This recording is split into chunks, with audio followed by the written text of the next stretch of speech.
Whether you're a die-hard fan or just looking for a good laugh, this monthly series promises to deliver the unexpected with a dash of humor. Tune in as Gene and BT dissect the what-the-fuck moments that makes pro wrestling the exciting spectacles they are. It's time to let loose and embrace the madness with the WTF News Desk, where Gene and BT bring you the 10 strangest and most fun topics each month, leaving you entertained, amused, and eagerly awaiting the next episode.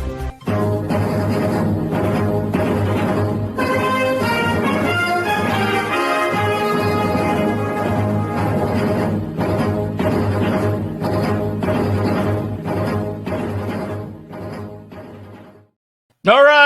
We're live from 304 Studios in Jonesboro, Arkansas. This is an STSpod.club production.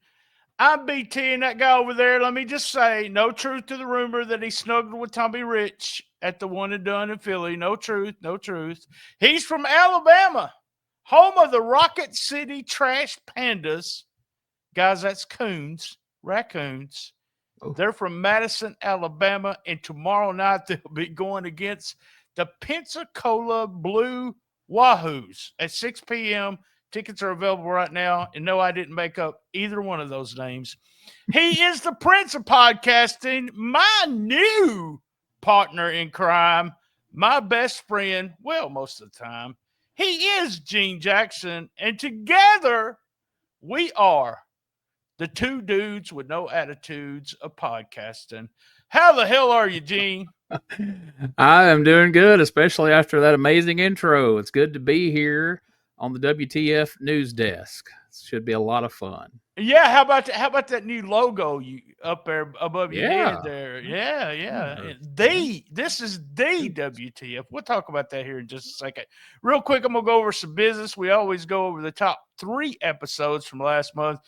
Number 932, 2025 predictions. Number 935, WTF March. And number 933, which is a total shit show. Go out of your way to listen to 5-minute time limit.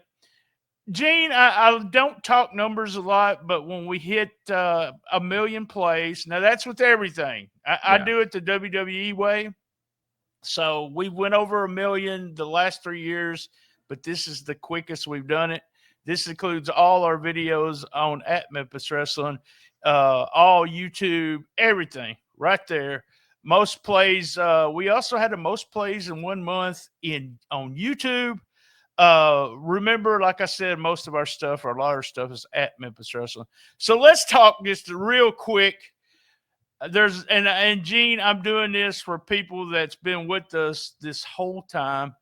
The first Cool Kids Countdown, which is what this was called, Cool Kids Countdown, WTF, was in April of 2017. In May of 2018, we started the WTF News Desk. It was an idea. I wanted to do news, 10 news items. And my partner said, hey, let's do weird news items. And I was like, I didn't think we'd ever be able to do it every month with wrestling things. But this 7 years later, this is kind of our 7th anniversary. And this is episode. So we're doing a rebranding per se. We're not part of Cool Kids Countdown group. I'm not anymore. That was my choice. No one kicked me out. So Cool Kids Countdown will get a total different name, and this will not be part of Cool Kids Countdown. It'll be the WTF News Desk, and this is episode 85 and 943 overall. Remember, we're going to continue. I just want everybody to know we're going to continue the tradition of all the countdown shows that we do. Just with a new name. We do every year we do the Hall of Fame, Wrestle Observer Hall of Fame countdown. We do Wrestle Kingdom. We do WrestleMania. We do Breakout Stars. It'll all happen just with a new name. So, Gene, are you ready to count down? Let's do it, man. Craziest things that happened in pro wrestling in April. I can't believe there was ever a time that you thought there wouldn't be 10 weird things to count down every single month in wrestling. It's just a matter of narrowing them down, not a matter Oh of man, it's crazy when I mean, I've started with May, I always start day one, I start putting stuff in, and I think I've got 7 already. And I'm just like, but some months you'll have 3, and then all of a sudden, the last week of the month, we're gonna start where we start every countdown with. I say countdown. Yeah, I guess it is countdown with. We do crazy matches, and Gene, since this was Mania season, I thought we would go to Vegas for the 2 matches featuring Suzuki.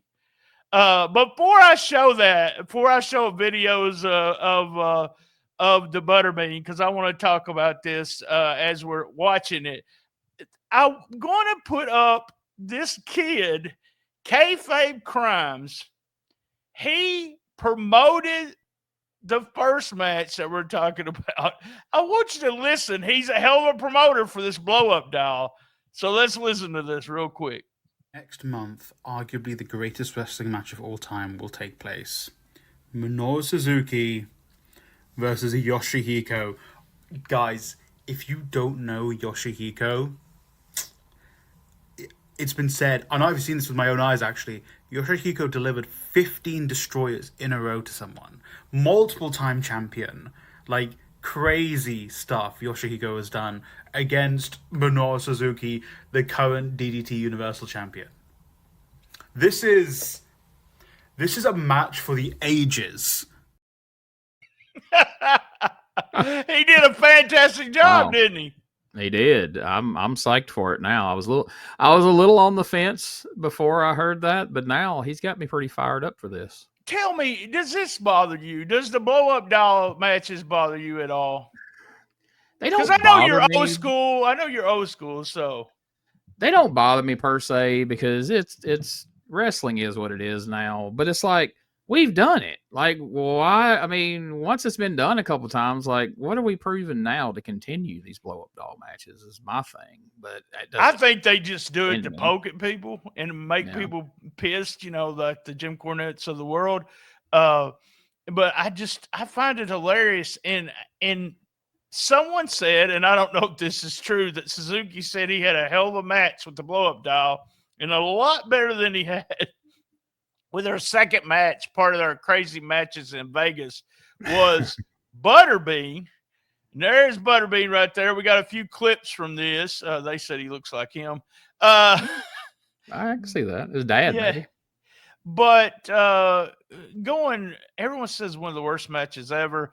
Butterbean, went to DDP and now can walk a little bit. But can you have you ever worked a Butterbean? Anyone that bad, Gene? Close. So someone sent me this match. I'm not all that far from Butterbean over in Jasper. And, okay. Yeah. So I've talked to him about some potential bookings in the past. Those are long stories, but a buddy of mine sent me this match, and I was prepared for it to be bad, but I wasn't prepared for it to be this. Of course, my first thought was, my God, a year or so ago, Butterbean couldn't stand upright. And I know DDP's a miracle worker, but I didn't think he was going to be able to get him in shape to have a match. And turns out he's not. Yeah. We got him in shape to have a match. No, we didn't. I want you to watch this part right here. Please, if you're not watching with us, go to YouTube, go a couple places. We're on Facebook. We'll put it up on Rumble afterwards. There's a part right here where Suzuki, you can tell he's just really pissed. He'll give the big thumbs down to the match. So he can't do nothing with this guy. Absolutely nothing.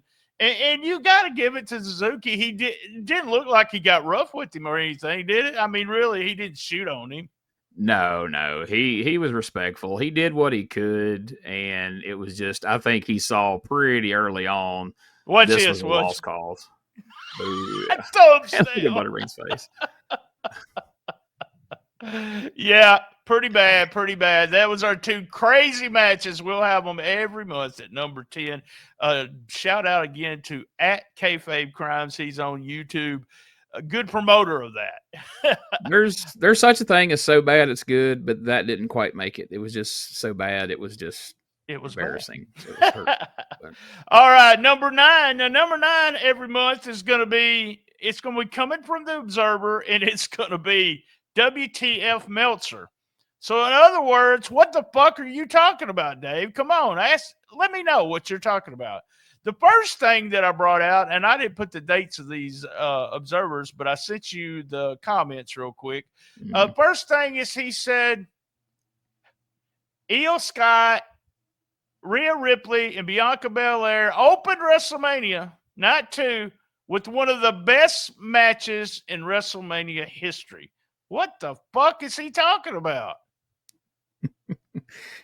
I mean, if you gave that the one of the best women's matches in WrestleMania history, maybe some people could make that argument, perhaps, but that's not a high bar in my opinion.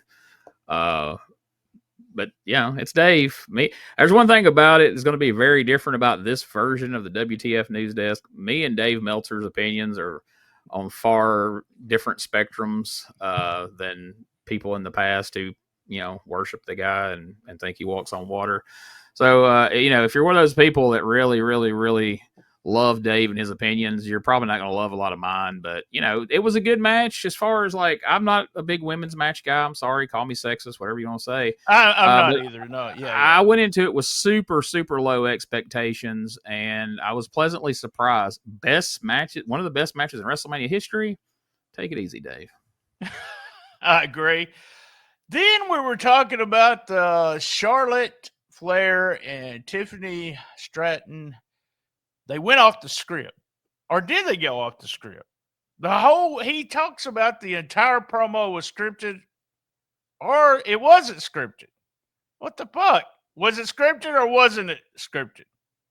And he said the part where Flair just abruptly stopped and said she gave up was not scripted. It wasn't part of it. So, Gene, my question to you, was it scripted?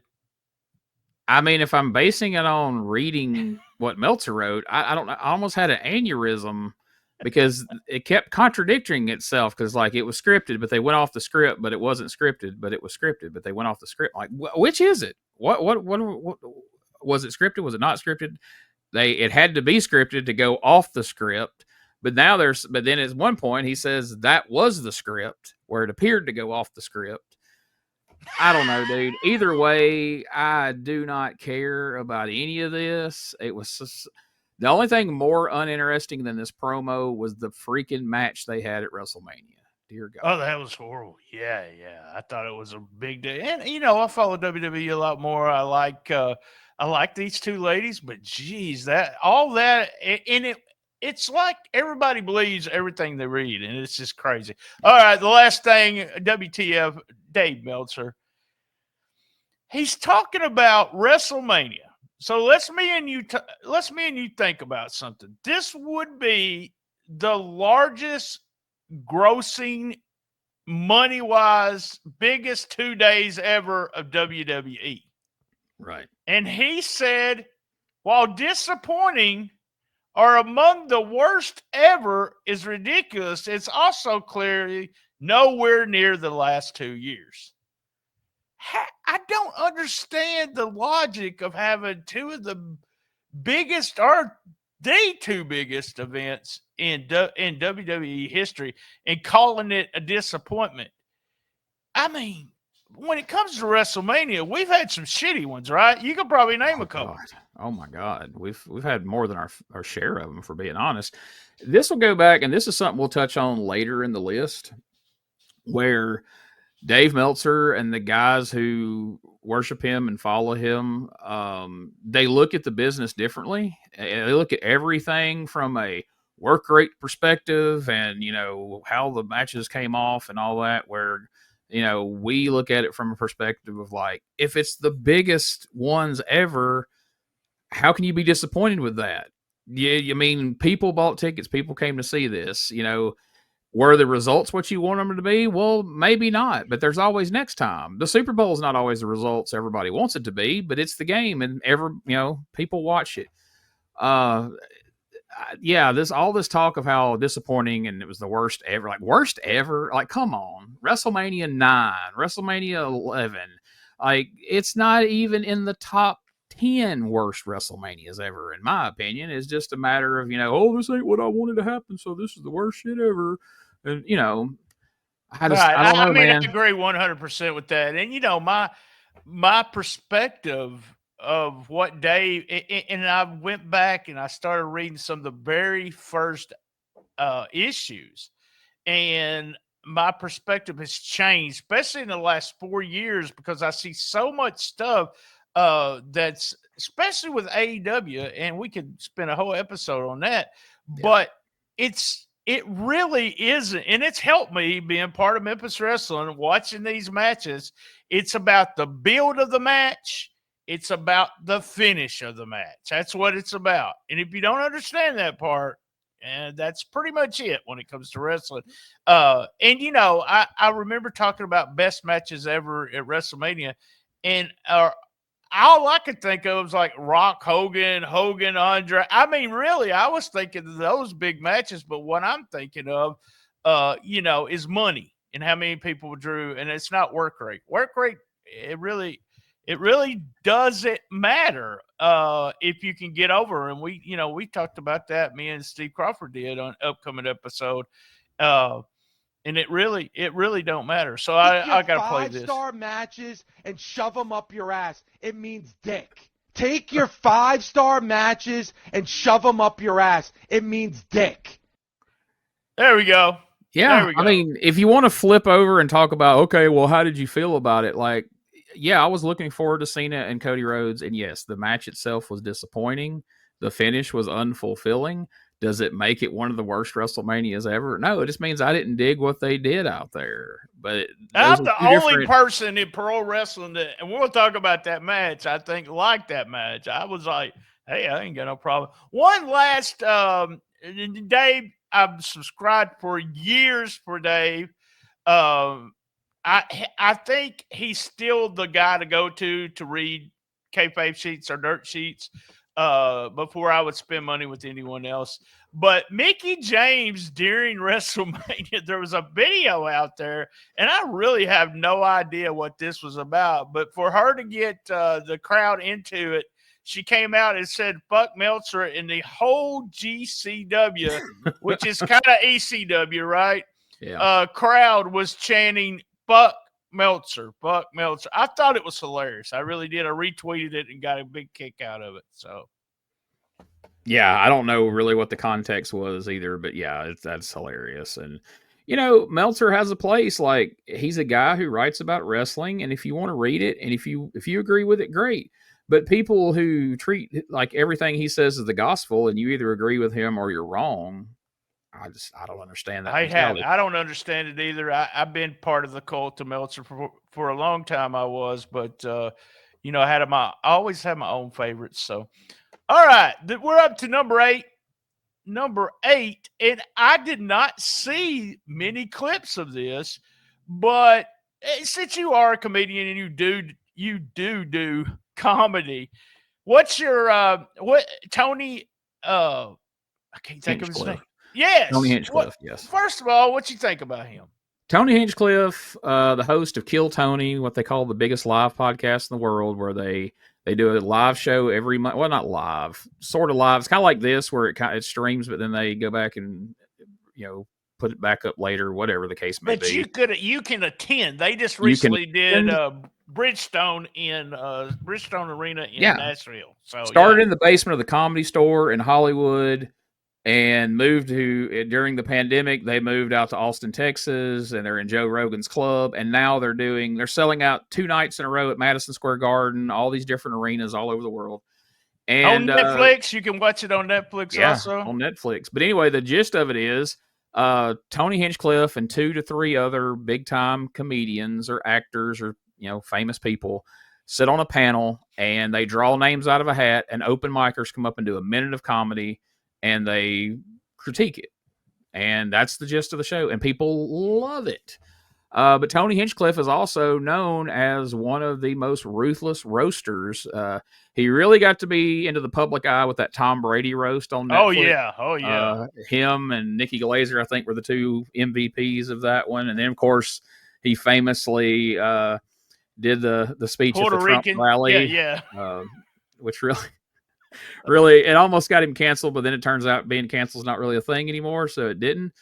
When I first read that they're going to let Tony Hinchcliffe do a roast of WrestleMania, I was under the impression that it was going to air like on Peacock or stream somewhere. And I was like, I don't know that they're ready for that. Like, I don't know, man. And then I found out they weren't going to air it. And then I found out that they actively, sought out to pretty much wipe it from existence. And they've done a pretty good job of it. If you go looking for it now, you can, you dig deep enough, people have bits of it. But I've only seen a couple of clips. And, what did you see? What? Tell me, because I could never find anything. So one of the comedians who's one of Tony Hinchcliffe's regulars on Kill Tony, whose name escapes me now, a large black guy. I know who you're talking about. Yeah, he put a couple of clips up where he was roasting a couple of guys. I think he roasted Paul Heyman and Nia Jax. He went in on her pretty good. Just a couple people. It was about and I think Fluffy Iglesias, Gabriel Iglesias, or whatever his name is. Right. He went in on him, and apparently he got pretty hot about some of the things that got said at the roast. I read after. Oh, damn!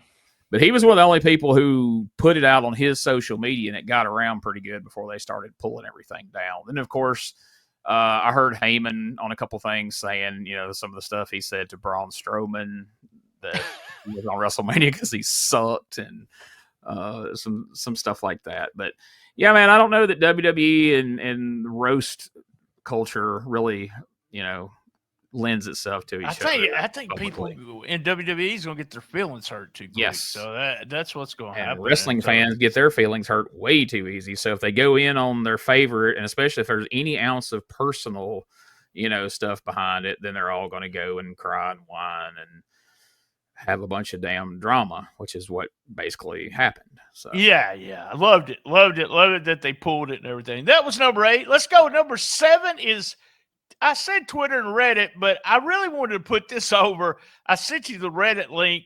TJP, he goes off on Jeff Cobb, and the funniest thing in this was, to me, a couple funny things was him talking about they made him the leader. As if wrestling was a shoot. Yeah. And people were mad at him because he was the leader. Did you get that feeling that he thinks it's a shoot? That's the way he was presented. Either he was ultra kayfabing this because he wanted to relay it that way, but I'm like you, the way it reads is he believes that himself. So, and then he gets into the specifics about, which I love seeing about money and stuff. But then and it's all about Jeff. He goes after Jeff. That's really not someone I'd want to piss off, by the way. No. Especially TJP, as small as he is. But he says Jeff had guaranteed money, and he was making money, and they weren't making money. And I was like, as soon as I saw Jeff the other night, I was thinking to myself, TJP, you'll never probably ever work, WWE as long as he's on the good side. Jeff Cobb is. But it's a big, I'll put it in the links. I don't want to read the whole thing because there's parts and parts of it, but the start of it, I'll put it in the description of the podcast. So if you want to go and look at TJP losing his mind over Jeff Cobb, I just thought it was kind of hilarious. Yeah. And based on that, he had to be losing his mind when Jeff Cobb debuted at Backlash. I know it. It's just weird. It's weird when you the jealousy that these guys. I understand want to keep your spot and all that kind of stuff, but he was the leader of the United Empire. That was the funny part. I don't know who has ever spoke out publicly like that and it turned out good for him. It changed anything. It helped anything. You know what I mean? It never goes well. Just keep it yourself, TJP. That's what that's all I could think of. Do you really want to work somewhere? There we go. I finally found that, y'all. All right, number 6, and after that, we're going to take a quick commercial break. But number 6, I titled it "Fuck Booker T." So they have this pay-per-view. This is what's wrong with. Brian Thompson used to call me and say, "You want me to tell you what's wrong with the wrestling business?" Well, I'm going to tell you what's wrong with AEW. Pay-per-view, and after the pay-per-view goes off, Strickland gets the microphone and starts talking about Booker T, fuck Booker T, blah, blah, blah, blah. Why did he do that? Why did he care about what Booker T said? And if he did care about what Booker T said, why was he saying it after the pay-per-view, after his match? I thought that was really stupid. Yeah, there's a certain level of professionalism in WWE, or at least management has a tight enough grip on things where, like, you're never going to hear somebody through a WWE mic, especially in front of a crowd, whether they're off the air or not, cutting a promo on somebody in AEW. You know what I mean? Like, there's nothing to be gained for AEW or Shane Strickland from that. Okay, yeah, it got talked about, and Booker T responded. But how does that help anybody? It just put focus on now, instead of looking up AEW, looking up Swerve, I've got to go find how Booker T responds to this, And of course, it's going to be, tell me he did not just say that. I mean, that's the first thing. When I read "fuck Booker T" in my head, I went, tell me he did not just say that. But and Booker T has the perfect thing to say. He says they're talking exactly what you're saying too. They're talking about me. They're talking about Booker T. You don't talk about me. Let me give you some advice. He said, you can say what you want to about Booker T being on NXT commentary. He is god awful sometimes. He's really funny sometimes. I like some of the stuff he says and does. But let me tell you, he's a big deal in the wrestling business. He has his own TV show.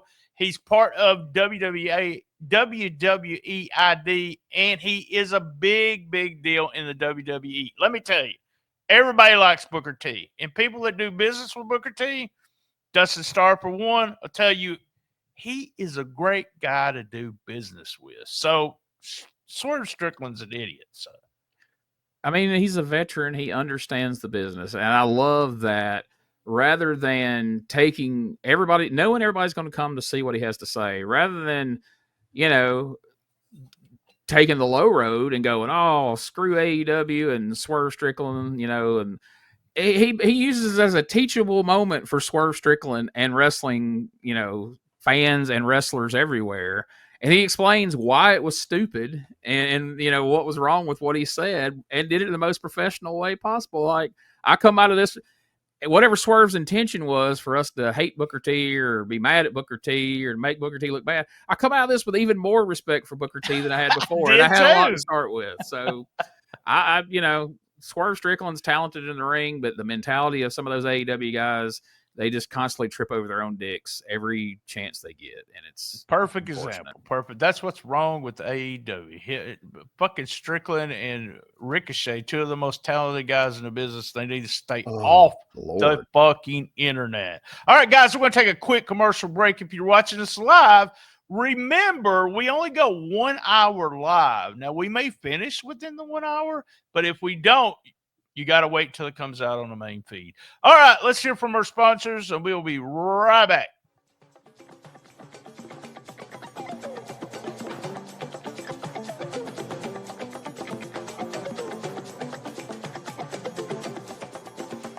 Wrestling fans, are you ready? MCW Pro Wrestling's bringing the pain to Mark Tree, Arkansas, Saturday, May 17th at 802 Liberty Street. The ring will shake when Cowboy James Storm brings the thunder. The OMGs, Mike Anthony and Action Jackson, are in action. That's right. Also, the Party Factor, LA Hustlers, James Sosa, Chase McCoy, Galen Ray, and Draco the Last Dragon, and many, many more. Doors open at 5, bell time at 6 p.m. Tickets at the door or message MCW Pro Wrestling now before they sell out. They'll also be selling world famous Boston Butts. That's MCW Pro Wrestling May 17th. Marquee will never be the same. Be there! Don't miss Memphis Wrestling Live. This Sunday, May 18th, AEW superstar Scorpio Sky is coming to Memphis Wrestling. Next Saturday, May 24th, meet WWE Hall of Famer Ted DiBiase at the Mid-South MegaCon in Memphis. Sunday, June 8th, former WWE Women's Champion The Phenom Jazz is coming to Memphis Wrestling. Sunday, June 29th, James Ellsworth returns. Saturday, July 12th, don't miss former WWE United States Champion Kalisto at Dickie Stevens Park in Little Rock.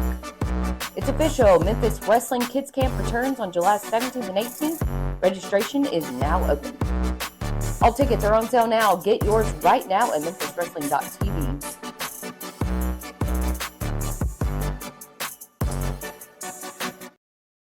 All right, before we get to halftime, real big, quick shout-outs. Brano Lesto, Chris Kersey, Ed, all these guys have been here forever. I appreciate everybody in the, I guess I could say, podcast world. A couple of guys, one of my friends, Doug and Anthony, that do a comedy podcast, a bunch of people, and Gene, I just didn't realize it, but as soon as we started our changes, had tons of people commenting to me directly. I will still say it was for creative differences, and that was the reason for the split. Big thank you to Stacy. She's been really, really awesome during this transition and helping me talk it out and everything, what direction I'm going into, especially her and the wife. So we're up to halftime. Now, here we go. I got a theme song for this.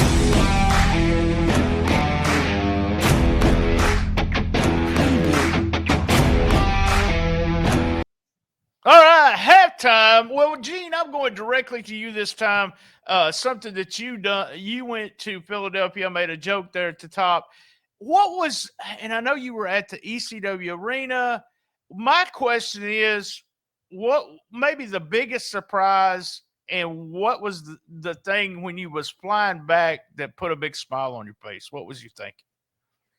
I don't know what I'd say was something that was a surprise. I don't know if it was a great surprise, but it was a surprise. Is, I just assumed we're going to the ECW arena. We're having a TWA reunion show, and this is going to be a lot of old school, TWA fans, ECW fans, and they probably weren't going to care a lot about these younger local guys. They're mostly just going to look for the old ECW stars, but it was a skewed towards a younger audience, and they didn't react to anything the way I assumed they would. So that was interesting. But man, getting to sit back there in the dressing room with Tommy Rich and Doug Gilbert, Shane Douglas, and, Pitbull, and the Sandman's walking around, Todd Gordon, all these people, and getting to hear all these stories firsthand. Stories I've heard bits and pieces of over the year, but hearing it firsthand from the people who were there. Running into Sandman and Tyler Fullerton, little Tyler Fullington, who was in that angle with Sandman. Right. Oh, I love that angle. Absolutely love that. Who me and Tommy now had to look up at. Oh, wow. He's taller than either one of us. Was wild. But man, what a fun event.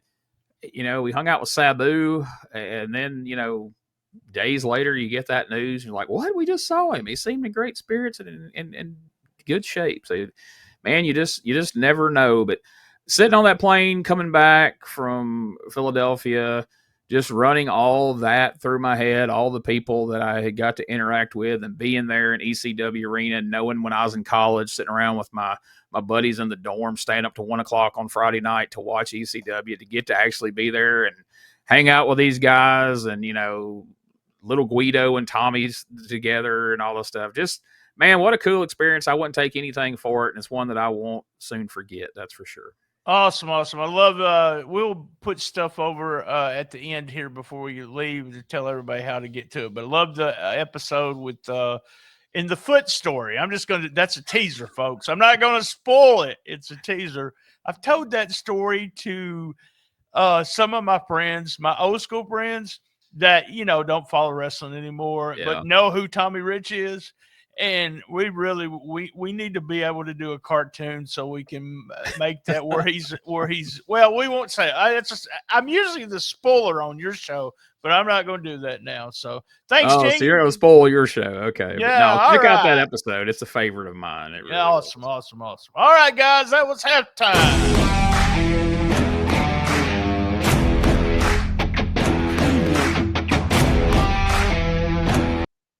All right, halftime. This number 5, we got 5, 4, 3, 2, 1. Number 5, well, it had another name, and we're not using that name anymore. Another change. We make a lot of changes, Gene. It's now called Smarks Be Acting Crazy, okay? Smarks Be Acting Crazy. Dude. This was either the day after WrestleMania. There we go. Yes. We want to talk about Joe Hendry, and tell me what you put up on Facebook. So, real quickly, so during WrestleMania, I've got text chats going on with Josh and Richard and friends of mine, and a whole nother group of friends of mine, Wes and all those guys from Main Event Comedy. And everybody's kind of like, hey, what do you think's going to happen here? What do you think's going to happen there? And collectively, most everybody's like, yeah, Rusev is going to be Randy Orton's mystery opponent. And I was like, yeah, probably so. But, man, it sure would be cool if it was Joe Hendry. And they're all wow. Yeah, that would be cool. But, yeah, whatever. And me and Rosie are sitting there, and she's like, yeah, I wish it would be Joe Hendry. I was like, wouldn't that be awesome? Because we both popped. We didn't really know who he was at Royal Rumble. And then when he came out at Royal Rumble and he saw that reaction, like, I got to look this guy up. These people are going nuts for this guy. He's a TNA guy. So we're sitting there, and Orton's in the ring, and all of a sudden that music hits, and you see thousands of people spring to their feet, and there's the TNA champion standing in the aisle at WrestleMania. It's just surreal. It's not something you ever would. I mean, go back to 2002, 3, 4, 5, 6. Could you imagine AJ Styles as TNA champion walking out to wrestle anybody, as a mystery opponent, or name anybody you want from the TNA roster back then? Right. So I thought it was awesome. And, Randy Orton, the legend killer, future Hall of Famer, huge star. For Joe Hendry to go out there and have a match with him. Now, all right, if you want to whine and cry about how long it lasted, again, that's that Mark mentality of it's got to be so crazy. Yeah, the match has to be so long. He has to look so strong. He's the champion. He looks weak if he doesn't get his shit in. It's like, he got his shit in. He got the spin move around. He got all his things. He got his pops. And then Orton put him over. When Orton did his spin move, when Orton held him up and pointed to the crowd and like, hey, look where you're at, all that was putting him over. He's got a damn WrestleMania t-shirt on WWE.com that I'm wearing now that I bought. And there's freaking marks crying the next day on Facebook and all over social media. I can't believe they killed him off. Like, they jobbed him out. They made the TNA world title look like shit. And I kept reading it all day long, and it was just bugging the hell out of me. And finally, by that afternoon, I was like, Jesus Christ, I got to post something about this. And so I made a post about it, basically saying everything I just said right there. And I was shocked at, how many people came along and they agreed with me. And there were a couple people popped up in the comments. Well, I don't agree. I think it hurt him and the title. I think it was bad. And then I hear there's other people just all up in arms, people who I unfollowed a long time ago. So I didn't know what they were posting, but somebody smarted me up to it. So I went and read, and I seen that I really, got up under some people's skin, and I'm just like, it just don't make any sense, Gene. Okay. So I'm going to talk about that. We've learned some stuff behind the scenes after it's happened. Yeah. Randy Orton decided who he was working. He had a list of people that they gave him, and he decided he wanted to bring Joe out and do it with Joe. Joe is extremely happy with the experience because he's not a fucking mark. And if you called Gene Jackson and said, look, I want you to go out there and take a stunner, and we'll put your podcast over, and we're going to do a stunner there. We're going to do it. Hell, I'm going to dress up like a woman, buck naked, whatever you want. You're getting a WrestleMania moment, and it meant something to him. And hell, I watch TNA every once in a while. I watch clips. I try to watch on a regular basis. But Jay, be honest, what does that world title really even mean anymore? Nothing.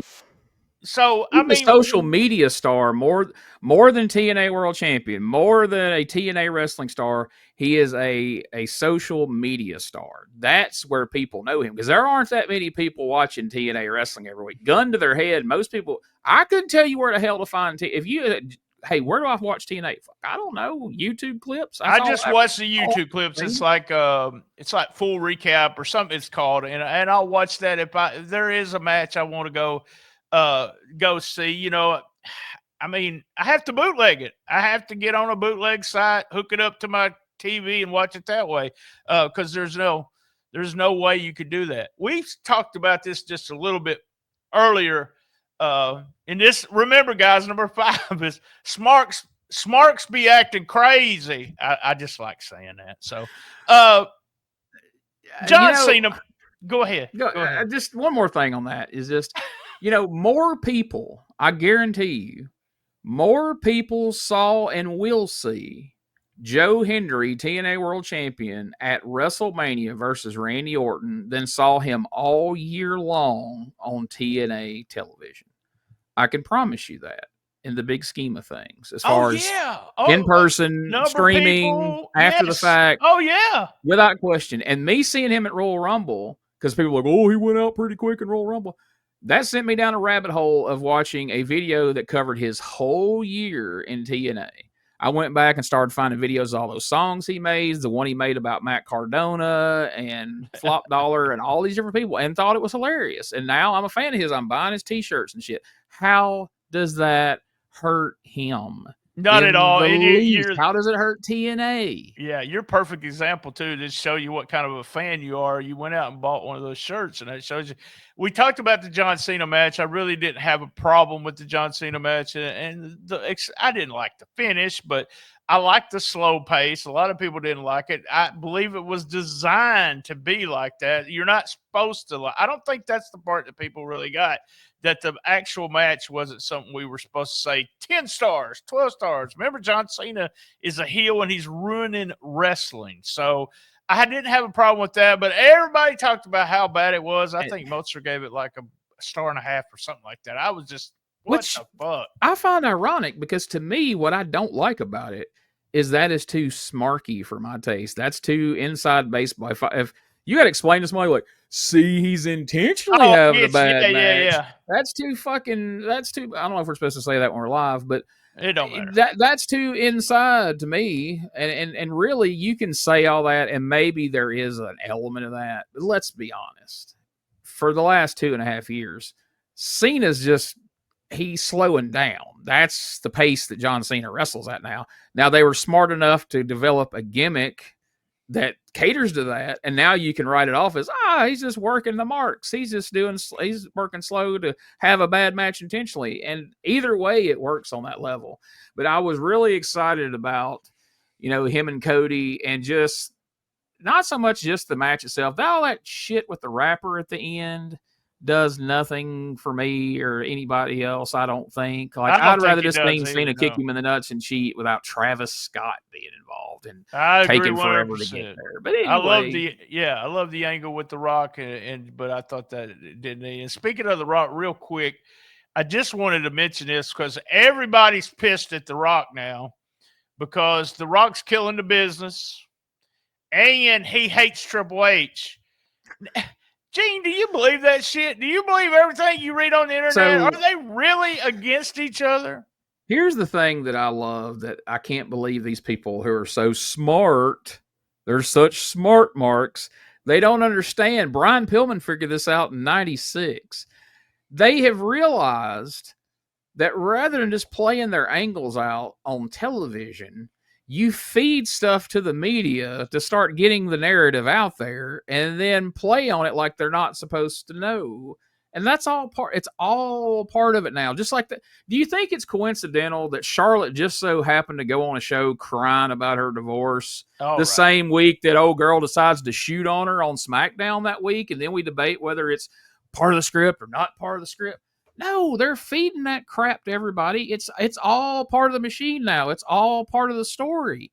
Anytime those people are in front of a camera or in written media or recorded media, it's all part of the narrative, folks. And don't try to act like you're smarter than you are by going, oh, they weren't supposed to say that because that wasn't real because he said that on a podcast.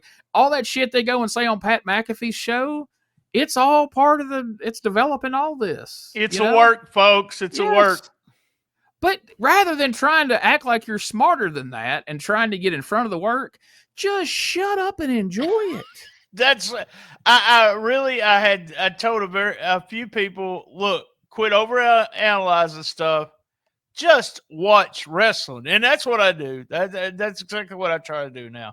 All right, that was Smarks Be Acting Crazy. And number 4, we've done this a couple of times, but we may be able to do this every month. By the way, just real quick, too, I forgot to mention, this is WTF News Desk, the WTF News Desk, but it's only wrestling. We were doing wrestling and MMA. I don't follow MMA. I didn't even ask Gene, but we're not going to use any MMA stories unless we have something on Patreon we want to share.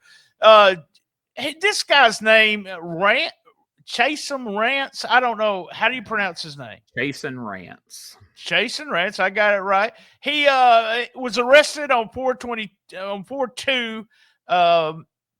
He wasn't registered as a sex offender. How many times are we going to hear about this guy? Too many, and I only know the name, and I was able to tell you how to pronounce his name. I only know the name Chasen Rance from all the charges he's had against him. I can't tell you anything about him as a wrestler. I just know he's popped up in my social media feeds for the last few years for all of his debauchery away from the ring, which is pathetic. He failed to report a change in his vehicle ownership. This is from a 2011 incident where he was convicted for lewd battery of a victim between the ages of 12 and 15. Man, this guy's a piece of shit. He really is. Those guys, they exist in the wrestling business. Very much so. Yeah. Well, they exist down the street too, probably, but I'm just saying. Shaza McKenzie had a great, and you know what? I would love to followed her around during WrestleMania. She put up for WrestleMania weekend the Hinge guy that she had been dating for a month. I'm not sure what a Hinge guy is, but I think it's cool, Gene. Let's go ahead and say that. We'll assume so. That's why we don't know nothing about it. Just dumped me by texting her and then blocked her the day before she went to Vegas. She said, I'm sure this will result in some very Hinge and demure behavior from me the next few days. So my question to you, Gene, did Shaza get her freak on in Vegas? Oh, I'm sure. I mean, you go to Vegas, you're prone to that anyway. You go to Vegas with a chip on your shoulder because some dude just did you wrong. It's on, son. British accent. Nice, good-looking girl. Yeah. She got laid. There we go. Coming at her from every direction. She was swatting them away, I'm sure. Then there was a story that came out, and to me, it made me feel like she just wanted to talk about the story because it had something to do with the N-word. So apparently, she headbutted a woman at a WWE Stars party for calling Natty the N-word. Why would she call Natty the N-word is my first question. All right, just to clarify here, and I know the answer to this, but I feel like I have to ask this. Is there another Natty besides Natalya Neidhart? No.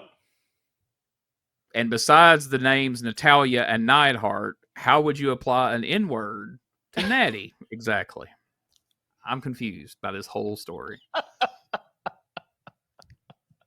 Well, it's not.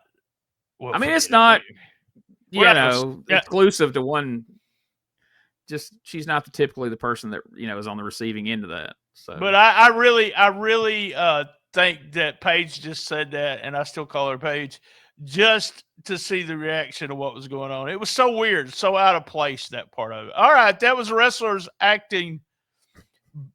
behaving badly. There we go. That was number 4. As they tend to do. And, Gene, we're up to number 3.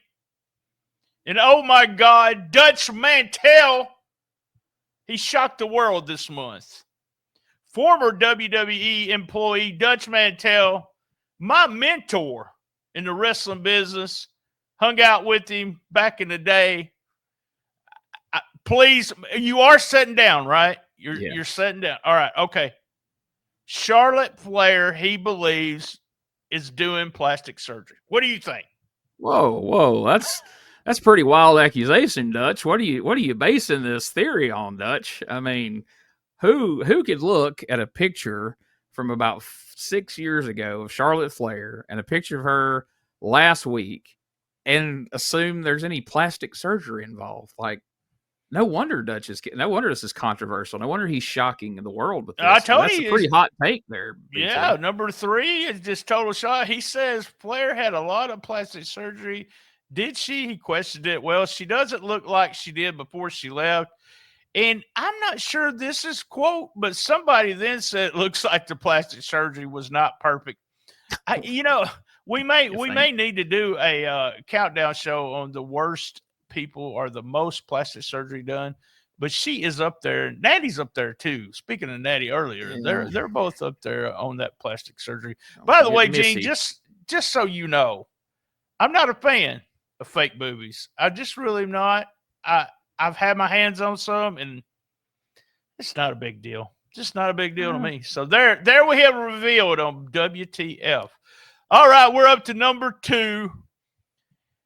The first thing, the thing that makes me about number 2 is, do you think it's legit? Because a woman's husband, she gets on there and talks about her husband being a wrestling fan. I'll link this too because I really don't want to read it all. But she talks about all the stuff he does, 5 hours, 6 hours to wait for wrestling. She's home. Maybe she's home alone. Who knows? You think that's real? The whole thing about my spouse obsession with wrestling has ruined our relationship.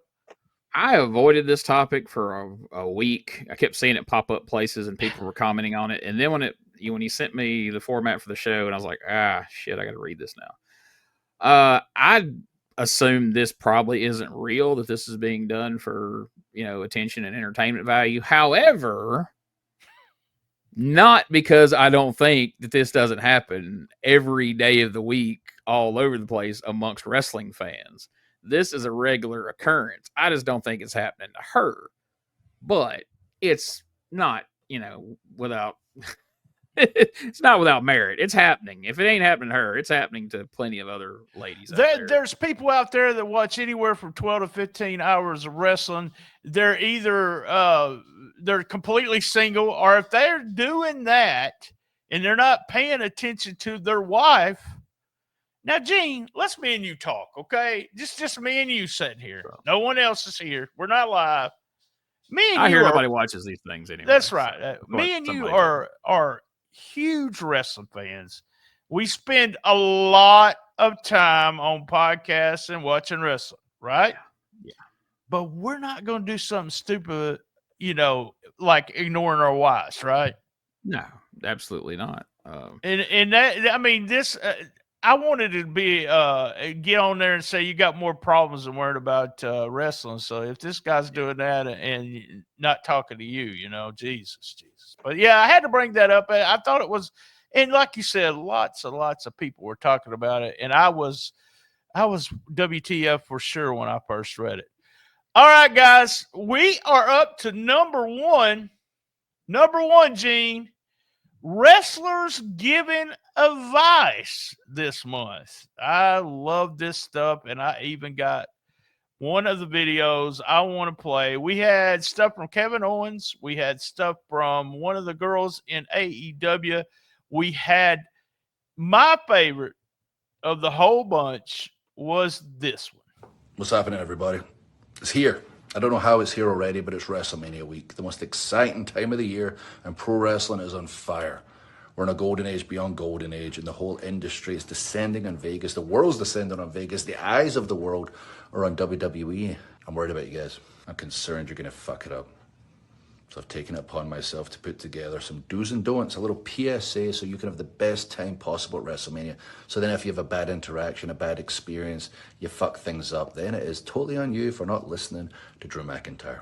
Start with the do's. Be respectful to any wrestlers you see, and each other, but mostly us. It's our busiest work week of the year, and if you see us in a hurry, don't get in our way. We're probably trying to get to an appearance. We could actually see us at the appearance, or maybe we have an hour and we're trying to get to the gym, or something crazy like seeing our family and friends that we never, ever, ever see, especially from another country like myself. So wear deodorant. Please wear deodorant. Support local indie wrestling. I used to love doing the independent shows around WrestleMania, especially when I was Evolve champion and I nicknamed WrestleMania Week Wrestling Week because there's so much going on and the atmosphere is incredible. Support independent wrestling. And that's a very short list for do's. Now the for love of God don'ts. Don't hang around the airport with a bunch of merchandise to sign. It's bullshit.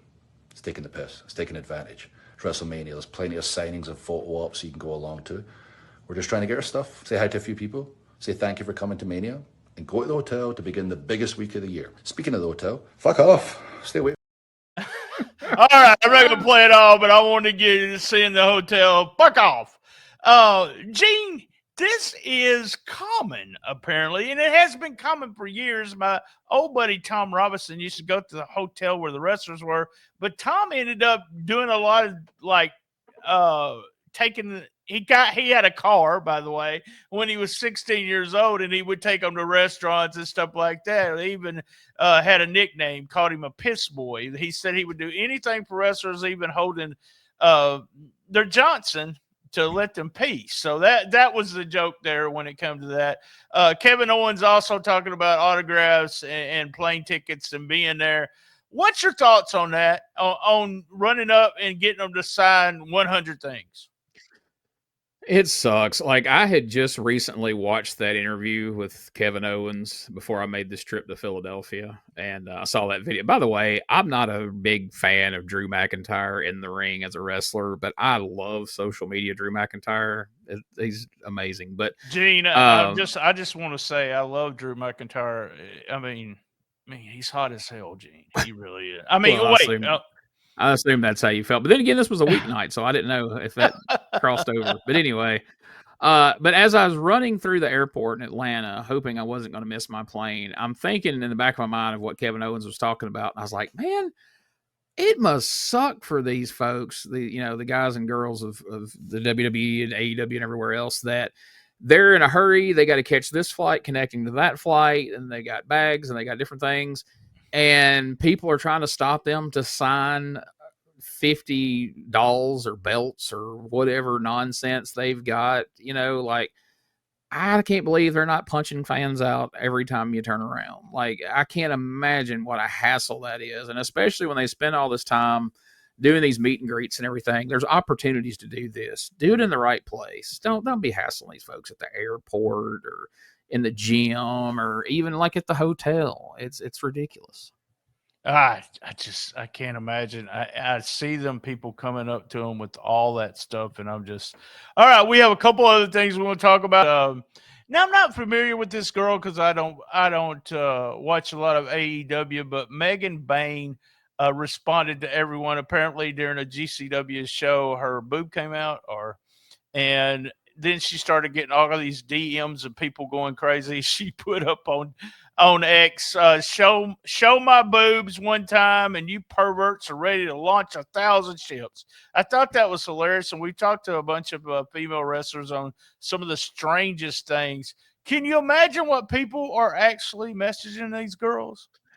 I would hate to know, man. I really would hate to know. And you see some of these pictures and some of the horror stories of what these poor girls go through at these conventions, of these creepy ass dudes. Most of them are like old, like 50 and 55, 60-year-old guys. Hanging all. Yeah, but I mean, dude, you know how to act, right? You're not going up there. BT knows how to act, y'all. Yeah. I mean, you may want to do it, but you don't do it. I mean, I seen you take 47 pictures with some chick at a convention in Jonesboro, and you weren't doing anything inappropriate. No, I But, wasn't. Not at all. And, the thing about it is, it's just really weird. They get as close as they can get, and I don't know. It's just the whole celebrity thing is lost on me a lot because, I mean, think about what you just did. You was talking about sitting in a dressing room. You can't be marking out over a celebrity. I never have, and I think I mentioned it on. You'll hear that it comes out Tuesday, but we talked about it, talking about because of Undertaker and Owen Heyman when I was growing up, that I see him on TV, but it really isn't a big deal to me. So, celebrity thing, but I like real people. I don't get the perverts going for the women that they never have chance with. That's what gets me. They try to find the prettiest girl on the internet, and they'll put something on X to her. They'll tag her in something else and pay a bunch of money, get your picture taken with her. This girl is never going to look at you. Never. But so this is some insight into what BT's into. He's one of those guys that's creeping on like chicks' Facebook like vacation pictures and stuff. Oh yeah. That might I mean, happen, maybe. Yeah. I'm looking for real women. That's what I'm looking for. Don't tell BT the wife. keeps it real, son. And the final thing was just Moose, and I had to mention Moose because you don't know this, but I got the hots for Moose too. I once booked Moose on a Twin States wrestling show. He worked for me one time. Oh wow! A pair of his gloves I did not on the know other side that. of the room over there. Yeah, sure did. Was he a good guy?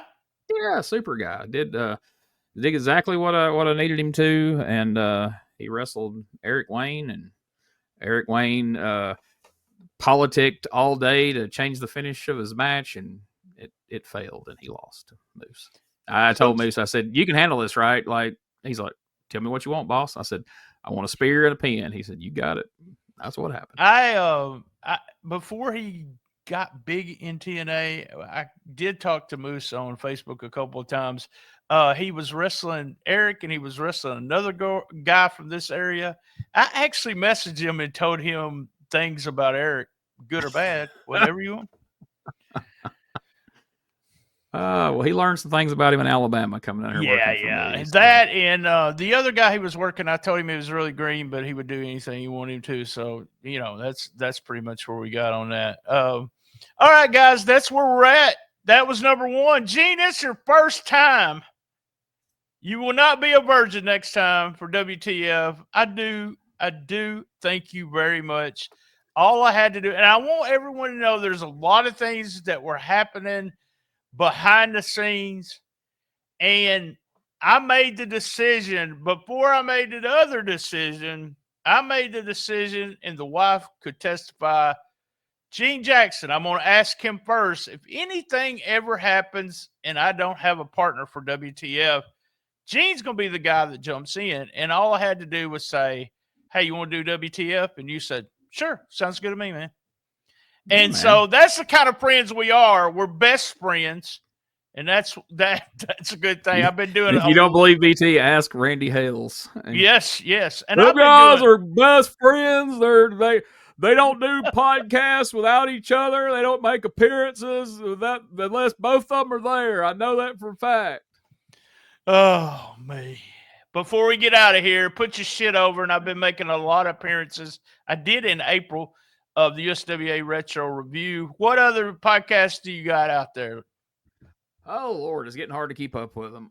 So, namely, I've got the weekly Dangerous Conversations with Doug Gilbert and Tommy Rich. Those drop every Friday at midnight. Like I said, we do that every week. I do the Retro Wrestling Review USWA podcast with different combinations of Josh and Richard from P3 Radio and BT. I just consider him, he's the pinch hitter, but he's somewhat of a regular because Richard misses enough. BT's there quite a bit. That's true. So he's a pretty regular part of it. I want to put something over real quick. Just so people know, Richard on that show, this episode this week, this is all I heard the whole show.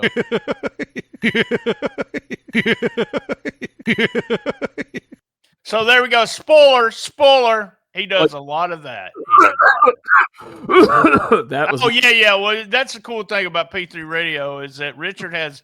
I think it's not only sick day. He's been sick like 20 of 15 episodes. Or something. yeah, He's had sick bronchitis twice. for 16 months or something. But anyway, those guys are awesome, and we have a lot of fun. Who I know whoever's on the show with me, any combination of those three guys, we're going to have fun every week, and we really do. And so also on a monthly basis, just about, I do the Memphis 1985 Regional Wrestling Podcast with Ray Russell over there on WrestleCopia Podcast Network. I also do the Coliseum Video Cast with him over on his Patreon. And so between that and now authoring books, I signed a deal with the publisher that I met with in Philadelphia. So now I'm going to be doing multiple books moving forward. So awesome. And locked in 2 or 3 already. So awesome. We're going to talk about a project we're doing on Patreon, and we're going to simulcast it. But we'll talk about that on Patreon. Guys, y'all know what I'm fixing to say. Same bat time, same bat channel on the best little wrestling podcast in the business. Be there. And as everyone knows, Gene knows this. He's been doing this for a long time. I love my mama. he really does.